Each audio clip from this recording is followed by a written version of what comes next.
Friends, welcome back to my YouTube channel. दोस्तों, आज हम लोग बात करने जा रहे हैं एक बहुत ही महत्वपूर्ण और काफी सेंसिटिव टॉपिक पे, जिसका नाम है असफलता यानी फेलियर। कल शाम में ही बिहार पुलिस का लिखित परीक्षा का परिणाम घोषित किया गया और जो भी कैंडिडेट पीईटी और पीएचडी के लिए सेलेक्टेड थे, उनका रोल नंबर एक पीडीएफ में जारी कर दिया गया। लगभग 19,000 सीटों के लिए हुई इस परीक्षा में 12 से 15 लाख अभ्यर्थी शामिल हुए थे और उसमें सिर्फ और सिर्फ 99,000 अभ्यर्थी पीईटी और पीएचडी के लिए सेलेक्टेड हुए हैं। जो भी अभ्यर्थी इस परीक्षा को पास किए हैं, उनको लाख लाख बधाई। वे अपनी पीईटी और पीएचडी के लिए काफी मेहनत करें। आज का ये जो वीडियो है, हम वे सभी असफल अभ्यर्थियों के लिए बना रहे हैं और उनके संघर्षों के लिए डेडिकेट करना चाहते हैं। क्या होता है कि हम लोगों के गांव घर में या समाज में ये एक माइंडसेट व्याप्त है कि यदि आप किसी चीज की तैयारी कर रहे हैं, चाहे वो जनरल कंपटीशन हो या किसी और एग्जाम की तैयारी हो, यदि आप उसमें सफलता नहीं हासिल कर पा रहे हैं या कोई एग्जाम नहीं निकाल पा रहे हैं, तो लोग आपको बहुत सारी बातें कहते हैं। वो शायद आपको प्रत्यक्ष रूप से न कहें, लेकिन अप्रत्यक्ष रूप से आपकी कानों में हमेशा सुनने को मिल ही जाती है।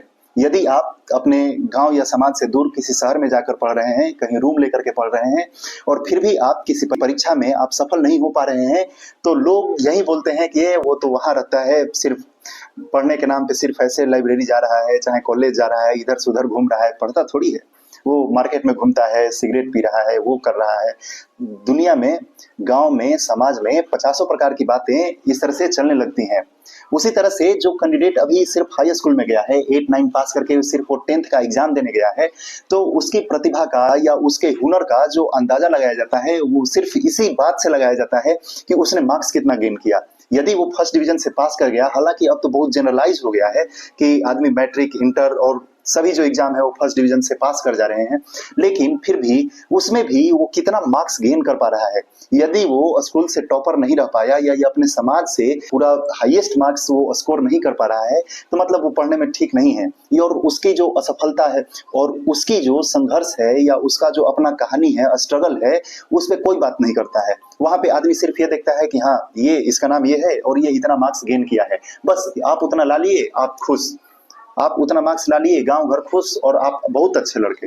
लेकिन यदि आप किसी न किसी वजह से आप फेल कर गए, चाहे उस दिन आपकी तबीयत खराब थी, चाहे उस दिन आपका बस छूट गया था, चाहे आपका परीक्षा सही नहीं गया था, तो उस पे कोई बात करने वाला नहीं है। आपकी मानसिक स्थिति क्या है, आपका पारिवारिक स्थिति क्या है, आप कैसे पढ़ाई जारी किए हैं, आपका ये साथ क्या चल रहा है, आपकी तबीयत कैसा है, आपको कोई नहीं पूछता है। लेकिन सब लोग वहां पे परिणाम देखते हैं। एक तरह से अच्छा है कि परिणाम आदमी देखे, तो हमको भी परिणाम उनको दिखाना है कि नहीं, आप जैसा सोचते हैं वैसा हम नहीं हैं। लेकिन हर चीज को बनने में टाइम लगता है। एक इंग्लिश में कहावत है कि Rome was not build in a day, मतलब जो रोम शहर है वो एक दिन में नहीं बना था, लेकिन उसके बनने से पहले ही यदि लोग उसको विवेचनात्मक तरीका से तुलना करने लगे उस कि नहीं, इसका तो ये एग्जाम नहीं निकला मतलब ये पढ़ नहीं रहा है, उसका तो वो एग्जाम भी नहीं निकला मतलब वो नहीं पढ़ रहा है, ऐसा नहीं होता है। हो सकता है कि उसके मेहनत में कहीं कमी हो, ये एग्जाम नहीं निकला, दूसरा मेहनत करेगा, तीसरा निकाल लेगा। लेकिन लोगों में इतनी बेचैनी भरी हुई है आपकी सफलता को नहीं, असफलता को उजागर करने के लिए। शायद यही एक मसाला मिलता है लोगों को आपस में बात करने के लिए कि हाँ, वो तो फेल हो गया, उसका तो रिजल्ट ही नहीं बना, उसका तो इसमें हुआ ही नहीं। और पता नहीं लोग उस पर बात ही नहीं करते हैं कि भाई तुम्हारा रिजल्ट नहीं बन रहा है तो क्यों नहीं बन रहा है। कोई पूछता ही नहीं है कि तुम्हारा पढ़ाई में क्या दिक्कत हो रहा है या तुम्हारे परिवार की स्थिति क्या है या तुमको पढ़ने में क्या दिक्कत हो रही है, उस पर कोई बात करे। वैसा कुछ होता नहीं है। लोग आपकी सिर्फ रिजल्ट देखते हैं, का हो एग्जाम दे रहा भइल है ना भइल है तो बस खत्म कहानी, तारा से कोई पूछा नहीं। लोग सिर्फ आपकी परिणामों की वजह से जानते हैं कि आप अच्छे स्टूडेंट हैं कि नहीं हैं। यदि आप जॉब ले लिए, चाहे आप कुछ भी कर रहे थे अपने जिंदगी में, आप सही हो गए, आप सफल हो गए, आप मतलब दूध के धुले हुए हो गए, आप पे कोई लांछन ही नहीं है। लेकिन जो असफलता है वो श्रापित होती है, वो ग्रहण की तरह होती है। आपके पीछे जब तक यहाँ पे लदाया हुआ है कि आप बेरोजगार हैं, असफल हैं, लोग आपसे बात करने में कतराएंगे, आपको मैसेज नहीं आएगा। गांव घर में जाइएगा तो आपसे लोग बोलेंगे नहीं है, इसका एग्जाम ही नहीं निकला है। लेकिन और कोई जो आदमी सेलेक्टेड है या कोई काम ही कर रहा है, तो आदमी बहुत अच्छे तरीके से बात करते हैं कि हाँ, लड़का पढ़ने में तेज था, फर्स्ट टाइम में निकाल लिया अपना वो। लेकिन होता है सब लोग एक साथ नहीं निकाल पाएंगे। अब बताइए कि 19,000 सीट है और उसको फॉर्म भरने वाले अभ्यर्थियों की संख्या है 12 से 15 लाख। आप परसेंटेज में तुलना करिए कितना कम सीट है। ये तो बिल्कुल क्लियर है कि जितना लोग फॉर्म भर रहे हैं, जितना लोग तैयारी कर रहे हैं, सभी का सरकारी नौकरी नहीं होगा। आप ये समझिए कि बिहार पुलिस में 19,000 वैकेंसी आ रही है, उसको फॉर्म भर रहे हैं 17 से 18 लाख लड़के, एग्जाम देने जा रहे हैं 12 से 15 लाख लड़के, और उसमें सिलेक्ट हो रहे हैं 99,000। वो भी सिर्फ पीईटी और पीएचडी के लिए, वो फाइनल मार्क्स नहीं है। उस 99,000 में भी अभी 80,000 लोग छटने वाले हैं, लेकिन फिर भी वे लोग एक एग्जाम निकाल के गए हैं, तो समाज उन पे कोई ज्यादा कुदृष्टि की तरह से नहीं देखेगा, लेकिन जो लड़के बेरोजगार हैं उस पे वो टूट पड़ता है। पता नहीं ऐसा क्यों हो जाता है। और इसके साथ साथ ये सभी को विदित है कि यदि आप एक साथ ही 10 लड़का को पढ़ाने के लिए एक साथ पढ़ा रहे हैं, तो ऐसा जरूरी नहीं है कि 10 लड़के एक साथ एक एग्जाम को क्रैक कर पाए या एक साथ ही वे पूरा जॉब ले लें। हो सकता है कि किसी का इस साल हुआ, किसी का अगले साल होगा, किसी का तीसरे साल होगा।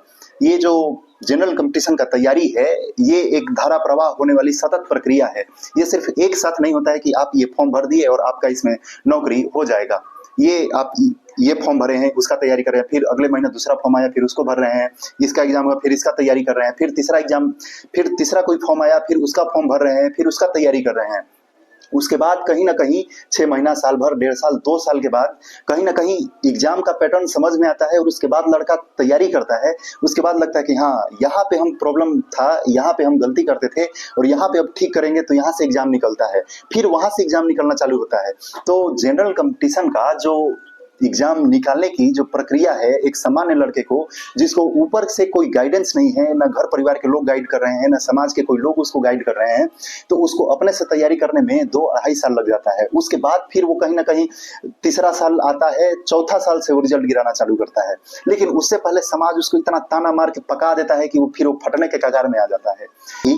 जब भी किसी कंपटीशन का रिजल्ट आता है या किसी का परिणाम आता है, आजकल तो बहुत अच्छा ट्रेंड चल गया है कि सोशल मीडिया पे कहीं भी चिपका देना है कि हाँ, इतना मार्क्स वो किए हैं, इतना मार्क्स वो किए हैं, वो इस नौकरी में सेलेक्ट हो गए, ये उस नौकरी में सेलेक्ट हो गए। लेकिन जो लड़का वो एग्जाम ही नहीं निकाल पा रहा है, उसको ये अभी तक पता ही नहीं चल पा रहा है कि हम कहाँ गलती कर पा रहे हैं या हमको क्या पढ़ना चाहिए। हम वो लोग के प्रति उतना सहानुभूति क्यों नहीं दर्शाते हैं कि भाई, तुम इस चीज का तैयारी करता है, तुम्हारा क्यों नहीं हो रहा है? कोई उससे पूछता क्यों नहीं है? सिर्फ परिणाम आदमी जानना चाहता है कि हुआ कि नहीं हुआ, हाँ या ना। हाँ हो गया तो बहुत बढ़िया, तुमसे 2-4 बात भी होगा, नहीं हुआ चलो ठीक है जाओ, और आपसे हालचाल भी नहीं पूछेंगे आदमी। तो समाज की जो व्यवस्था है या मानसिकता है, ये इस तरह की हो गई है। वो उसमें सिर्फ और सिर्फ आप ही हैं जो अपने आप को संभाल के रख सकते हैं, और आपको ही संभाल के रखना होगा। यदि आप किसी दूसरे व्यक्ति का कंधा देख रहे हैं कि उसके कंधा पे जाके आप अलाइन हो जाइएगा और इस तरह से आप उस पे सहारा खोजिएगा, तो हो सकता है धक्का देके कहीं गहरे गड्ढे में आपको गिरा दे। तो सफलता जो प्राप्त कर लिए उनको काफी शुभकामनाएं, लेकिन यदि आप असफल हुए हैं तो आपको और दुगना मेहनत चालू करना होगा कि यहाँ से हम कि इस एग्जाम में हम कौन सा गलतियां किए, चाहे हम करेंट अफेयर्स पे ध्यान नहीं दिए, या मॉक टेस्ट नहीं लगाए, या पीवाईक्यू नहीं देखे, या उसके साथ साथ हम जो एग्जाम देने जा रहे हैं उसमें हम क्या गड़बड़ी किए, चाहे वहां सेंटर पे पहुंच के हम कि हमसे क्या गड़बड़ी हुई, चाहे वहां पे हम क्यों पैनिक हो गए, हम क्यों इतना टेंशन ले जा रहे हैं। एग्जाम की चीजों का जो मूल्यांकन है वो स्वयं और स्वयं आपको करना होगा। अभी से ही आपको आगे के 6 महीना का जो एग्जाम है उसको आपको टारगेट करके लिखना पड़ेगा कि हाँ हाँ, ये एग्जाम है, इसका सिलेबस ये है, इसका पीवाईक्यू यहाँ रहा, इसका मॉक टेस्ट यहाँ रहा, और बीच में यहाँ करंट अफेयर्स रहा। इन तीनों चारों चीजों के एक साथ हमको सम्मिलित करके फिर से पढ़ना पड़ेगा। और इसके साथ एक बात और, यदि आपको अभी भी लग रहा है कि मेरा ये तीसरा अटेम्प्ट था या दूसरा अटेम्प्ट था बिहार पुलिस में या किसी और एग्जाम में, या चौथा अटेम्प्ट था, फिर भी हमसे नहीं निकला, तो यदि हम अभी से ये सोचने लगे कि हम अब दिल्ली जाएंगे, कलकत्ता जाएंगे, गुजरात जाएंगे और वहां पे कमाएंगे, तो आप समझिए कि इतना साल से जो आप पढ़े वो अब व्यर्थ हो जाने वाला है। यदि आप उसको और संयोजित करके 6 महीना और कष्ट काट करके और अपने पेशेंस रख करके यदि आप तैयारी करिएगा, तो हो सकता है कि ये जो मेहनत है उसका फल आपको 6वां महीना, 7वां महीना या 8वां महीना देखने को मिलेगा और आप एग्जाम निकालिएगा। हाँ, उसमें ध्यान ये रखना है कि हमसे जो अभी जो की हुई गलतियां हैं वो वापस से दोहराई न जाए। और उसके साथ साथ जो सिलेक्ट हुए लड़के हैं या जो कहीं जॉब कर रहे हैं भैया, वे लोग कैसे पढ़ रहे हैं, उन लोगों की क्या स्ट्रेटेजी होती थी, उन लोगों से बात कीजिए। ये सारी पॉइंट्स हैं और इसको हम इस तरह से पढ़ेंगे, चाहे इस तरह से हम अपना टाइम मैनेजमेंट करेंगे, ये किताब पढ़ेंगे, चाहे यहाँ से कॉन्सेप्ट सीखेंगे, तो हम एग्जाम में अच्छा स्कोर कर पाएंगे। एक बात और याद रखना है कि असफलता सफलता की सीढ़ी होती है। तो यदि आप अभी असफल हुए, इसी असफलता को आपको सीढ़ी बनाना है और इसी पे चढ़ करके आपको वो जो सफलता है उसको प्राप्त करना है। तो यदि आप इस असफलता से सीखे नहीं, सिर्फ और सिर्फ इसको लेकर के आप रो रहे हैं या किसी कोना में दुबके हुए बैठ रहे हैं, या फिर से आपको हिम्मत नहीं जुट रहा है कि हम फिर से बैग उठाएं, फिर से कॉपी कलम उठाएं और फिर से लाइब्रेरी चलें, यदि आप में हिम्मत नहीं आ रहा है तो आप समझिए कि आप कायर हैं। आप अपने आप से हारे हुए हैं, और जो व्यक्ति अपने आप से हारा हुआ है वो कुछ नहीं कर सकता है। तो यदि आप अपने आप को साबित करना चाहते हैं, यदि अपने आप को प्रूफ करना चाहते हैं कि नहीं, जो लोग मेरे ऊपर प्रश्न चिन्ह लगा रहे हैं कि हम क्या हैं, हम नहीं पढ़ते हैं, चाहे हम क्या कर रहे हैं, तो उनको यदि जवाब देना है तो आपको फिर से बैग उठाना पड़ेगा, फिर से लाइब्रेरी आनी होगी, फिर से इस तरह से कॉपी उठाना पड़ेगा, और आपको जो आने वाले एग्जाम है उसकी तैयारी दुगने मेहनत से करना पड़ेगा। क्योंकि यदि आप अपने आप को नहीं बदल पाए तो दुनिया में कोई भी शक्ति आपको नहीं बदल सकती है। और ये अभी नवरात्रि का महीना चल रहा है, माँ भगवती का महीना चल रहा है, ये तो शक्ति का, उपासना का ये जो पावन महीना है, इसमें असफलता हमको प्राप्त हुई है तो ठीक है, अगले दिन मंदिर में जाके पूजा करना है और अगले ही दिन से इसी तरह से कॉपी और किताब उठा करके लाइब्रेरी पढ़ने आना है और पढ़ के अगला एग्जाम निकालने का दृढ़ संकल्प ही करना है कि अगली बार और अगली एग्जाम हम निकालेंगे, और इसी ध्येय के साथ मेहनत भी होनी चाहिए। और अंत में पंडित श्याम नारायण पांडे जी द्वारा लिखी गई कालजयी रचना हल्दी घाटी के कुछ अंश को आपको सुनाता हूं, जो आपके मन और मस्तिष्क में नई ऊर्जा और चेतना का संचार करेगी।